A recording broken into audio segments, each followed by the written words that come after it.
Good afternoon. Big news day, massive weekend of football. Want to discuss later in this podcast some of the key discussion points coming out of some absolutely incredible games and talking points over the weekend. But just to kick things off this afternoon, Carlton has accepted Hayes' 2-week suspension for rough conduct for his tackle on Sam Menegola. There'll be a lot of discussion about that tackle this week. Bucks did observe Nathan Buckley on Fox Footy that it was a fairly heavy hit, but it did look fairly innocuous, the tackle itself. I'm mindful of the impact on Menegola. He was concussed again. He suffered a separate concussion in the VFL around May, and this is obviously a blow for Sam, who's now broken his way back into the Geelong side and was looking forward to having a big impact, and hopefully still will, coming into the final series as far as the Cats are concerned.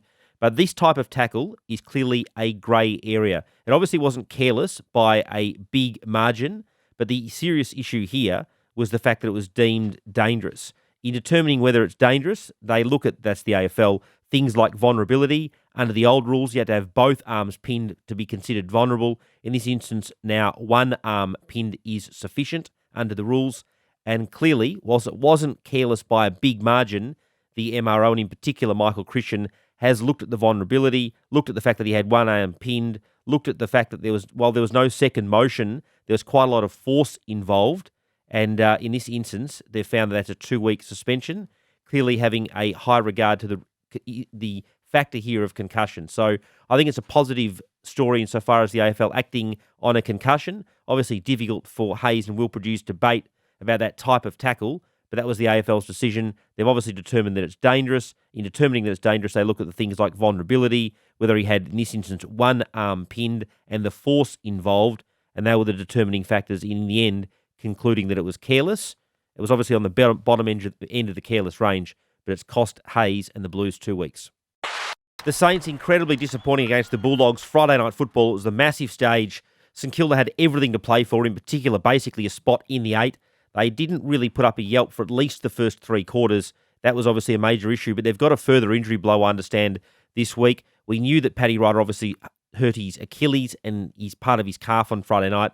My information this morning is that will end his season. Now, that hasn't been confirmed yet by St Kilda. I've put it to them. They're still getting some further information in regards to that. But that's obviously off the back of that 28-point defeat to the Western Bulldogs Friday night. It's left St Kilda in a particularly vulnerable position from a top 8 perspective.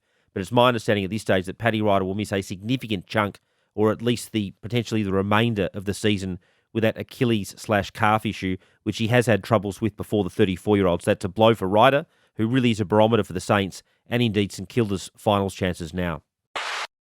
More controversy over the weekend surrounding the umpiring interpretation of Jack Ginnivan. The Pies just scraping over the line against Adelaide in Adelaide on Saturday. But this has been an issue now for at least a couple of weeks. Look, no matter what position you've got on this, whether you think Ginnivan goes to ground too much or he doesn't, or whether you think that they're correctly applying the rule or the amended rule in terms of ducking into what constitutes a legal tackle, I think what's pretty obvious is that the umpires are applying a different interpretation to Ginnivan than they were for the first 2/3 of the season.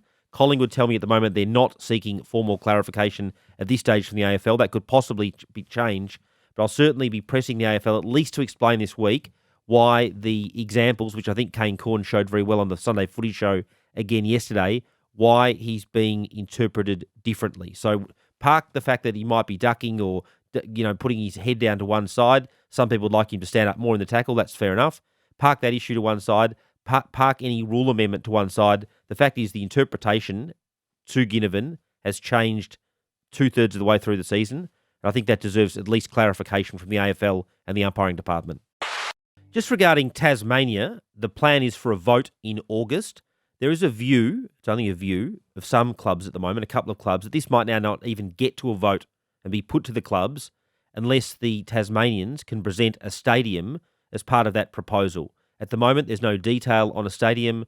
There's no additional detail on a stadium. It's not contained in the existing Tasmanian proposal, the informal one, which was submitted to the AFL in about June. And some club presidents think that it wouldn't even be appropriate to come to them by way of a vote, that is a new team, unless that proposal can include a stadium. And the AFL's own document has been referred to me in these discussions with at least a couple of clubs. The AFL produced some comments on the Colin Carter Review, which is the sort of document, or the major document, if you like, on the formation of a Tasmanian team. That was Colin Carter's investigation into the viability of it. And the AFL themselves said any outcome is dependent on locking in state government funding guarantees and provision of appropriate stadia and related facilities in Tasmania, and these should be finalised ahead of any decision. Some clubs are concerned that both those haven't been finalised. That's the government funding and in particular the stadium. And there's some doubt now as to how they will be finalised before the vote. Those clubs I've spoken to also want this information pronto because they don't want to be lobbed with the information on the day of the vote, or they don't want to be ambushed on the day of the vote. They want this information and Tasmania's formal proposal about now so they can make a proper consideration and a proper decision ahead of the vote and go through all the information. There's also a strong view still on the part of a couple of those clubs that the contents of the Carter report have been overlooked and the AFL's own comments have been overlooked, and they're still not supportive of a 19th licence. The AFL said themselves in this document following the Carter report, it said the case can be made for a 19th licence, but relocation of an existing team, if a club is prepared to take that path, or a joint venture between Tasmanian stakeholders and a Victorian team that secures strong support in two markets from the outset, would arguably produce a more sustainable outcome and therefore should be considered before a 19th licence. And a couple of clubs don't think that's been sufficiently considered, and that's sort of been overlooked by the Tasmanian bid.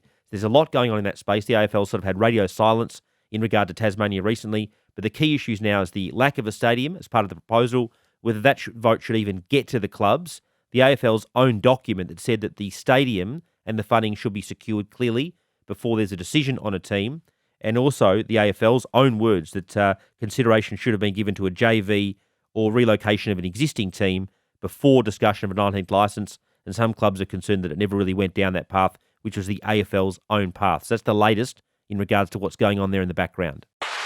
North are on the hunt for a coach. You would have seen perhaps the picture of Ben Amarfio, the existing North CEO, meeting with Bucks. They went for a walk on Friday. They're good friends. I think Ben he knew the answer, sounded out Bucks about his interest in coaching, but Bucks at the moment very much sticking with his teenage boys and also his media commitment, so he's not in the market to return to coaching at this stage, Nathan Buckley. But clearly North are on the hunt. Sonia Hood, their president, said over the weekend that she's keen to speak to Alistair Clarkson's manager, James Henderson, and no doubt she'd probably endeavour to do that as soon as this week. I think Clarko was at the golf of all things last night. He certainly investigates world sport, that's for sure. Ross Lyon, though, is setting the agenda on all this because he was obviously on the Sunday rub, great part of the Triple M family, Ross Lyon, and was asked by Jay Clark yesterday about his interest in North Melbourne. Ross addressing this issue publicly for the first time. So, look, it's gratifying. They're canvassing a lot of people. I've got no certainty for you either way. I haven't got a definitive answer whether I'm interested. North Melbourne rang me and, I took that call from Jay Rawlings. So Carlton rang and that was a bit different. But so you always take a call and you always respect people. And sometimes you might be able to help what they're looking for if you're not the right person. So no definitive answer. It is gratifying. They're canvassing everyone in the industry and they'll run a process. And there you go. Ross Lyon sort of leaving the door ajar, in my view, yesterday. I think a lot of us in the industry that know Ross would love to see him return to coaching. Look, that's a decision for Ross. He's obviously involved in property at the moment. But you think Alistair Clarkson would be their first port of call. They'd obviously look at Adam Simpson as well, who's been pretty clear that he's not interested and West Coast's not interested in parting with Adam Simpson. So I would have thought Ross would be in pole position there for North to at least sound out. And let's face it, as I think they touched on this yesterday, and Ross made it clear it's not about money, but North would pay big money for someone like Ross, over $1 million a year. Perhaps money at the end of the day might talk. Ross would go there for the right reasons, but I think there's a lot to play out in that space. Just keep an eye on that. But Ross, that were his comments yesterday on Triple M. Just in terms of one following North's massive, fantastic win over Richmond over the weekend, Sonia Hood, the president, said, our list, not bad. That was in response to some criticism of Sonia's comments last week in the press conference where they parted ways with David Noble, where she said that their list was pretty good. My only comment in regard to that tweet is that North, I think, will seek a priority pick at the end of the year. So if you were going to seek a priority pick at the end of the year, I wouldn't suggest it's necessarily sensible sending out a tweet saying our list not bad, because it suggests the list isn't bad. So I thought that was an interesting tweet over the weekend. Cam Zurhaar is out of contract. There will be a number of clubs, particularly the Western Australian ones, that's where he's from, looking at him. He kicked 6 goals and was in really, really good form. He's technically available. It'll be interesting to see how that plays out. No doubt his manager, Anthony McConville, will be working through that at the moment. They've at the moment delayed those talks until at least now or at the end of the season. There'll be a lot of demand for Cam Zurhaar.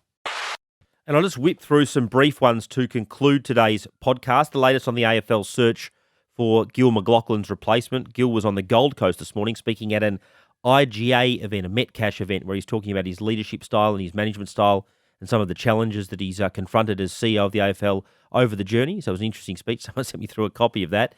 But in terms of the latest search for his replacement, I've been told over the weekend the AFL is doing extensive psychometric testing on the candidates. Now, I'm not an expert in psychometric testing. It's obviously very popular in executive search searches, where basically you look at candidates' psychological profile, their strengths, their weaknesses, what they're good at. They might be particularly numerate. They might have particularly good people skills. All those things can come out through psychometric, which is essentially psychological testing.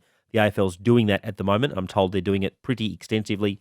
No doubt there'll be some intriguing results in all that. Just briefly, some news nuggets from the weekend in terms of some talking points this week. It's a good one to go through on a Monday. Sydney now clearly a top 4 chance. They've got Adelaide, the Giants, North, Collingwood and St Kilda coming up. They've got a good run home, the Swans. They're a massive, massive chance for the top 4. The Saints and the Suns, incredibly disappointing over the weekend. The Saints, 28-point losers to the Dogs. So the Suns went down by 48 points to Essendon.